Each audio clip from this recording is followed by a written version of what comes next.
Hi friends, இப்போ பாருங்கள் நம்ம இன்ஜினை வந்து கீழே இறக்கியாச்சு. இறக்கிட்டு ஸோ ஹெட்டை ரிமூவ் பண்ண போகிறோம். கம்ப்ளீட் போல்டெல்லாம் ரிமூவ் பண்ணிவிட்டு இப்போ தூக்குறோம். இங்கே பாருங்கள் ஹெட்டு உள்ள இந்த போரில் எந்த அளவுக்கு தண்ணி இருக்குது பார்த்தீங்களா. ஸோ அவர் வந்த ஸ்பீடில் அந்த ரன்னிங்கில் அப்படியே வந்து தண்ணியில் இறக்கவே ஸோ இன்லெட் வழியாக தண்ணி ஃபுல்லாக உள்ளே போயிடுது.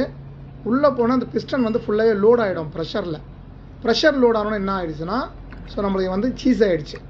கம்ப்ளீட்டாக போர் எல்லாமே சீஸ் ஆகி அது பாருங்கள் எல்லாம் எந்த அளவுக்கு ஸோ சீஸ் ஆகிருக்குன்றதை. இப்போ கிராங்க சம்பு நம்ம கழட்ட போகிறோம்.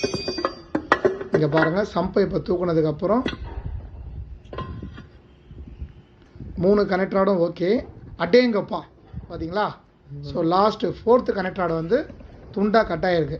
ஸோ அந்த ஹீட்டில் லாக் ஆகி இந்த மாதிரி ஆகக்கூடாதுன்னா நம்ம வந்து தண்ணிங்களில் வந்து கொஞ்சம் வண்டியை ட்ரைவ் பண்ணும்பொழுது தண்ணியோட லெவல் பார்த்து வண்டியை ட்ரைவ் பண்ணணும்.